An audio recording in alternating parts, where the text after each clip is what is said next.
Kun kookeshoo akkam jirtan hordoftoota sagantaa teenyaa akkuma beekamu tugaa torbaanitti keessummoota adda addaa isinii qabaadhee dhiyaachuun kiyyanee yaadatama arraas keessummaan qaba keessummoonni kiyya arraa kun dargaggoota magaalaa Bishooftuutii dhufan dargaggoota dhiyeenya kana gara artiitti makameen sirba qeenxee tokko tokko gadhiisuudhaan jaalatama guddaa ijoollee argatte keessummoonni kiyya kun eenyu waliin qabadheetiin dhiyaadha turte gaarii. Hayya keessummaa kiyya kaduraa mee eenyu maqaa kee wal barme? Weellisaa Wasanuu Damisseen jedhama. Eessarraa dhufte? Bishooftuu irraan dhufe. Warra Bishooftuuti? Warra Bishooftuuti. Bishooftuun maal fakkaatti? Bishooftuun hawwattuu biyyaati. Hawwattuu. Mee maal qabdi Bishooftuun itti himi? Bishooftuun laggeen illee horaa naannoo akka 8 akkas qabdiitti achi keessatti beekametti. Tolee. Biyya jaalalaati. Biyya jaalalaati walumaa galatti. Biyya turistii. Biyya turistii. Ahiyyee. Mee dhiyeenya kana sirba kee hedduudha jaalatama guddaa si argatee jira. Artiin akkami waliin makamte? Artii ani barnoota yeroo baradhu akka diraamaa garaagaraa keessatti mana barumsaa keessatti shaakalaan ture. Eessatti? Bishooftuu? Bishooftumatti jechuudha. Mana barumsaa keessatti ani eegale gumiilee garaagaraa keessatti jechuudha. Sanumarraan baandii oraar sadii jedhamu jira Bishooftuu keessa. Sanitti vocal exercise kan jedhu achi keessattan baradhe sagalee jechuudha. Chilleenjee garaartii makamin jedha. Ijoollummaatti diraamaalee adda addaa achi keessatti hojjechuu turte? Mana barumsaa keessatti. Sirbootaas? Sirbootallee walaloo garaagaraallee jechuudha isteejii irratti dhiyeessan ture isaan dura. Mee sirbootan gaafa soltasi irra sirboota turte keessaa akkamii yaadachiista? Sirba Aadaam Haruun jedhamu. Sirba michuu baay'ee. Mee nu jime. Michuu baay'een qaba lixa biiftuutirraa dhaamsa koo gahini Oromoo tamara. Yoo lubbuun jiraanne turruullee wal garraa takka tuutti gorii na jeena dara. Michuu baay'een qaba lixa biiftuutirraa dhaamsa koo gahini Oromoo tamaraan. Yoo lubbuun jiraanne turruullee wal garraa takka tuutti gorii na jeena dara. Kana sirbuu turte? Kana afaan sirba ture. Hayya keessummaa kiyya kana midhaatiin waliin si barsiisaa bagana gaan dhufte? Hayyee bagana gaan eegdan. Mee maqaan keenya wal bara hawaasa? Tole maqaan kiyya weellisaa Guutaa Galaanin jedhama. Guutaa Galaanaa warra isaati? Guutaa Galaanii shooma bahaa kana gara magaalaa Bishooftuu. Warra Bishooftuuti? Bishooftuun maal fakkaatti? Bishooftuun akkuma maqaa ishii sanii hawwattuudha. Bishooftuun lafa gaariidha. Lafa keessummaa kamuu simattuudha jechuudha. Sabab sablammoota hunda keessa jiraata. Kanaafuu hawwattuudha jechuudha. Kanaafuu Bishooftuu kottaa daawwadhaa jette? Kottaa yeroo irreechaa afaan afinaan jedhama. Yeroo biraa dhufnee baay'inaa yeroo san dhufa uummanni malee yeroo biraas hin danda'ama. Yeroo hundumaa ni danda'ama. Gaariidha. Atis dhiyeenya kanatti artiin makamtee sirba qeenxee tokkoon jaalatama guddaa argattee jirta. Mee akkamitti artiin makamte? Ani aartii xiqqishummaa kiyya irraa baay'een jaaladha. Keessumattuu sirboota akka Taaddalaa fa'aa sirba akka Alii Birraa kana fa'aa nan dhaggeeffadha yeroo xiqqummaa kiyya. Darbee eeganii gara magaalaatti galee giddugala leenjii aartii gadaatti diraamaa tiyaatira baradhe achitti sagalee illeen shaakalaatan ture jechuudha. Mee sirba Taaddalaa keessaa hamma sirboo turte? Sirba Taaddalaa keessaa Ntolee yaa walala koo maal jedhe garaa yaa sabbata koo. Ntolee yaa walala koo maal jedhe garaa yaa sabbata koo. Osoo gaangonni dhaltee gaangota zinnaaraa santu dhalaa. Osoo kan du'e galee Taaddasaa Birruu faa garii galaa afaan jedhu. Shakalaa. Gaariidha kana walitti jira sirbuu turte? Kan afaan shaakalaa ture. Mee Alii Birraa keessaa? Alii Birraa keessaa obboloo has jedhee takka duubaanna obboloo as jedhee takka duubaanna karaa sirrii dhiifne maaliif deemna moggaa maaliif deemna moggaa akkasitti Sambooda gara sirba keetii dhufte. Sambooda gara sirbaatitti dhufe. Gara keetiin deebi'e osoo mee sirba hedduu gaa hawaasa biratti jaalatama si argatee jira sirba qeenxee tokko dheenyatti gadhiiftee jirta. Dhugaadha. Eenyu si barreesse walaloo fi yeedaloon isaa kan eenyuti? Walaloo fi yeedaloon isaa kan weellisaa Doonii Ankooti. Isa waliin hojjenne. Sanumaaf akkasitti waan hojjenneef. Dooniin fakkeenya akkasii ta'e na himtee turte. Sirba isaa kan isaa kam jaalatta? Sirba isaa maa bulleessita? Meejii. Maa bulleessita ankooticha kotee daakeen bulleessine maana dheessita alaa mala malee kaayyoo sinneessine.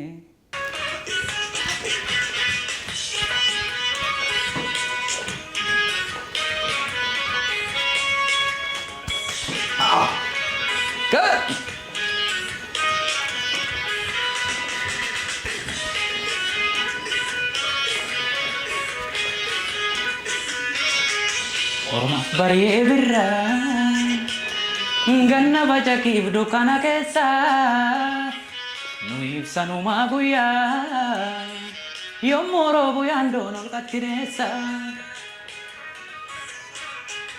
edii lalli cabbii buuse eduumessi hurrii kuuse gidduu wal maraa obsee waa hundaan na nyaata garaa.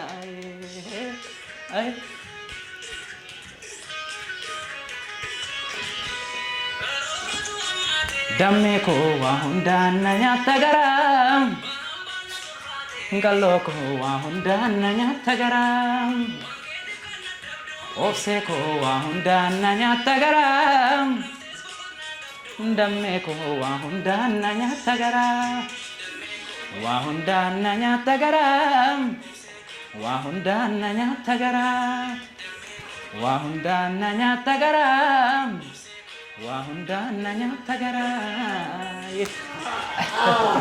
Galatoomaa. Sirba kee mata dureen isaa maal jedha? Imala jedha. Imala. Aayidiyaa kana si kenneef moo isuma si qopheesse? Aayidiyaan kun isumarra. Doonumatu. Maaltu imala? Imala jechuun anaafillee yoo ta'e Timo waanuma keessa jirru kana soo ta'e waa hundaafuu imala akka barbaadanitti. Garuu waan ani itti yaadee jedhee jira beekta. Imala jechuun anillee imalarra jira gara artiitti jechuudha. Nan seenee reefuu jechuudha. Saniif hundumaa kun itti jechuudha imalli. Akka kiyyaatti. Garuu achi keessatti jaalala ajaa'ibaa takka ibsitee jirta. Maali isheen seenaa dhugaati moo? Seenaa dhugaati. Seenaa dhugaati. Waan keessa jirru waan ta'eef.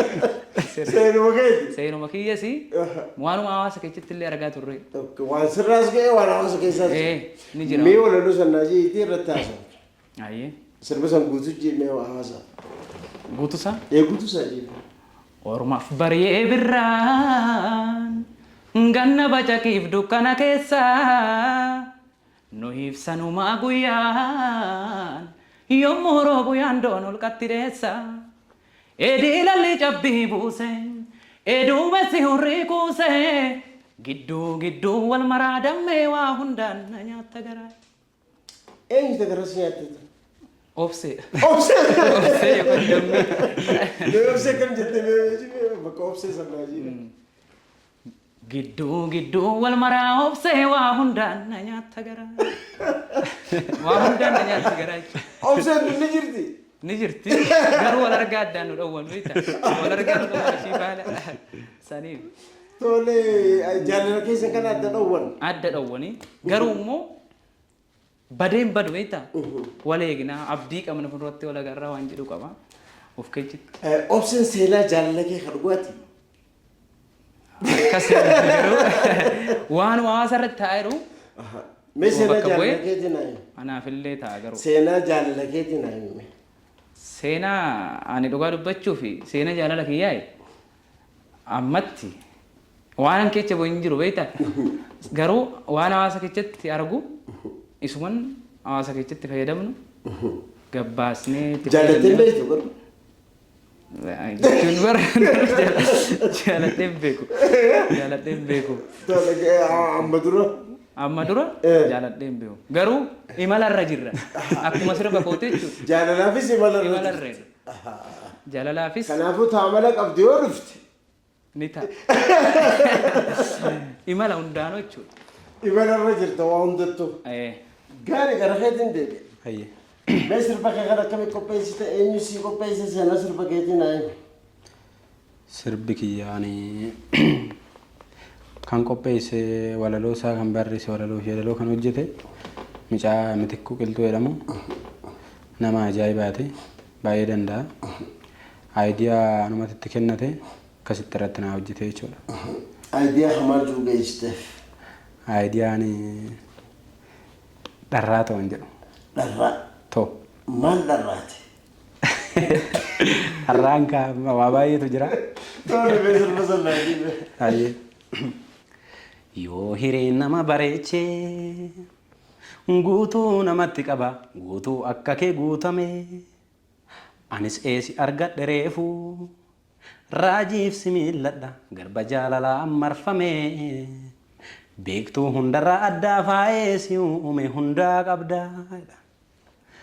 Jaalalaaf sitti na kaasee na boojitee baase sitti himaa guutuu kiyya na weerartee na dhuunfattee miidhagduu namaa yaa mi'aadhama dubbii kee sirraa toluu miiraan dabaalame naafuraafan si ilaalaa onnee tantoo gaadiin ittoo cime gaaddisa jiruuti yaa jaalallee walitti nuffinne uumawaa malee.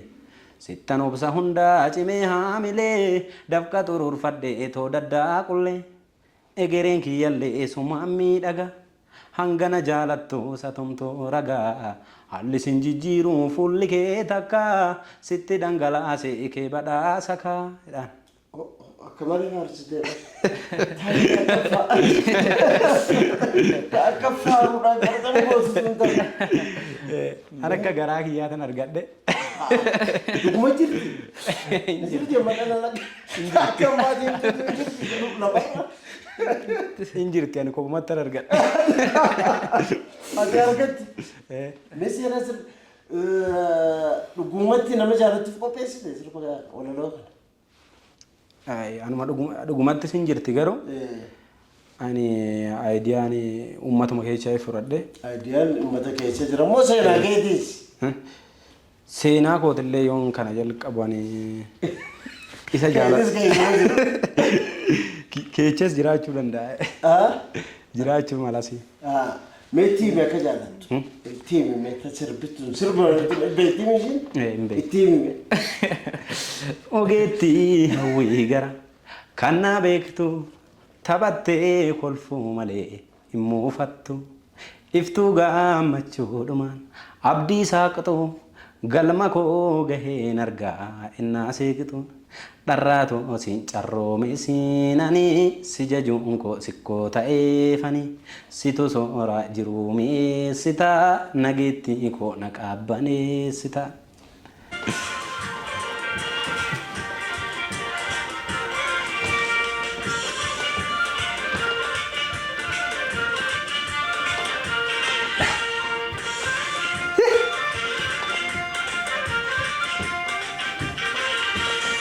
Yoo hireen nama bareechee guutuu namatti qaba guutuu akka kee guutame anis eesi argadhe reefuu raajiif si miilladha garba jaalalaa marfame beektuu hundarraa addaa faayee si uume hundaa qabdaa.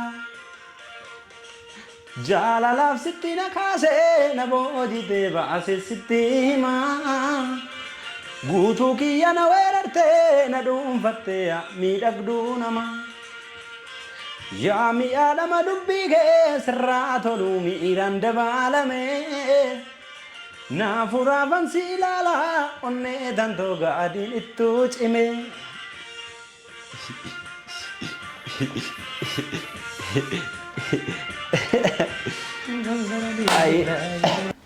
Dharraatu waan jiru. Akka ta'eetiiti nagaa biyyaafis kanneen haa qabbaneessu. Akkasii ayyoo sana gara keetiin deebi. Amma maal irratti argamte kaya sirbii qeenxeen gadhiisa kun hedduu jaalatama si argate. Gara biraa maal yaadde? Gara biraa akkuma jiru sirbuma qeenxee akka ammaa kana isuma fakkaatti isaa jechuudha. Isaan deebi'uun barbaada yeroo dhiyootti jechuudha. Waan akkasii dalagaallee jira jalqabee yeroo dhiyootti ammas waan akkasiin deebi'uun barbaada. Waa ajaa'iba kanaan dhufte. Mee sirba kee amma gadhiisti kana hedduu si jaalatame gara muuziqaatiin gara daayirektaraatiin gara adda addaatiin namoota kilippii sanarratti si cinaa dhaabbatan hunda maqaa isaanii waamame. Achumaan galatoonfachuu barbaaddes. Rakkoon qabu carraa kana argachuuttis baay'een gammada. Gama walaloof yeedaloodhaan weellisaa cimaa baay'een kabaju doonii ankoo isa tuunaa hojjete isaan galatoomichuun barbaada. Gama daarektingiitiin immoo Oftaaninus Faxxanaa jechuudha. Piroodakshinii Biraazers Stuudiyoo kan hojjetan isaanii isaan faana Brook Design jedhamu jira uffata kiyyallee jechuudha achirratti kilippii irratti isaan baay'ee galateeffachuun barbaada. Lammaffaa immoo haadha entertainmentii barrikoo baay'ee dubartii jabduudha. Ishiillee asumarraan galateeffachuun barbaada. Baay'ee na cinaa dhaabbattee guddaa galatoomichuun hin barbaada. Gaariidha. Fuulduratti qeenxee kanaatiin deebi'uuf yaada qabda. Sana booda oomee hawaasa keetiin koonsartii adda addaatiin akkamitti jaalattoota kee biratti gad dhiyaattee walqunnamfonni yaadde maaltu jira? Ammaa fi wanti akkasii waan yaade tokko hin jiru. Garuu fuulduratti imalarra jirra kan jedhu sun saniif imalarra waan jirruufi fuuldura hin qaqqabeetoo ni jira hin qaqqabaa hunduu jechuudha. Gaariidha dhugaa wallisaa daa'ima abdii qabu fuuldura waan guddaadha sirraa eenna mee maayii irratti wanni kaafachuuf jechuun namoonni galatoonfachuu barbaadu wanni ani siin kaasan yoo jiraates hiransii kan. Namni ani galateeffachuu barbaadu akkuma dura sii kaase tokkoffaatti uumaa koo galateeffachuun barbaada kan kanaan naga'e isa waan ta'eef saniif ittaansuuf abbaaf haadha koo hedduun isaan jaaladha hedduun isaan kabajaa. Ittaansuun weellisaa doonii koo abbaa walaloo fi yeedaloo kiyyaa daarektingiin Oftaaninus Faxxanaa Sawunnat Gammachis jedhamti haadha barrikoo ishee bakka walumaa galatti namoota hojii kee irratti na cinaa dhaabbatan hundaaf galatooma jechuun barbaada baay'een sin jaaladha. Hayyee wasaloo dhugaa ijoollee amma artitti makaman keessaa warra abdii guddaan irra kaa'amu keessaa tokko si fuuldura akkanumatti sirbootaa fi hojiilee kee haaraan deebitee keessummaa koo keessoo akka taatu abdiin qaba. Arraaf haga istuudiyoo teenyaa dhufuu keetiif baay'een si galatooma. Baay'ee sinillee galatooma waan hin dagadhe tokko immoo asitti sinnaaf feeroo keechaniifuu carraa guddaa akka naaf uumtan hedduun sin jaaladha koo keessoo jechuudha. Sinillee naa galatooma. Galatooma. Hayyee atis maayirratti abdiin qabdu maali hawaasa keetitti namoonni galatoonfachuu barbaaddu hiransii qabna. Hayyee ani tokkoffaa irratti namni galateeffachuu barbaadu tokkoffaa waaqa uumaa kanaan nagee abbaa uumama maraa galateeffachuun barbaada. Kanattaan sun obboleettii too Seenaa Galaan jedhamti. Hojii kana irratti nama baay'ee na gargaare. Namni tokkoffaa irratti galateeffachuu barbaadu obboleettii tiyya. Ittaan sun ati kiyyas abbaan kiyyas namoota baay'eedha kan na cinaa dhaabbate. Warra na cinaa dhaabbate hundaanuu galatoomaa jechuun hin barbaada. Kookeet shoonis carraa kana naa laachuu keechaniif baay'ee galatoomaan isiniin jedha. Galatoomni gaafa fuuldura hojiilee kee haaraan deebinee kan waliin dhufnu ta'a. Arraaf gosa dhiyoo dhufuu keetiif guddaa si galatoomfanna. Hayyee galatoomaa sin. Hayyee gaa hordoftoota kookeeshoo kunoo keessummoonni keenyaa irra dargaggoota ol dhufaa jiran abdii aartii Oromoo fuulduraatiif ijoollee ta'anii hojii qophiin goone tana fakkaate. Torban keessummaa biraa qabadheetiin isin dhiyaadha. Arraaf galatoomaa horaa bulaa.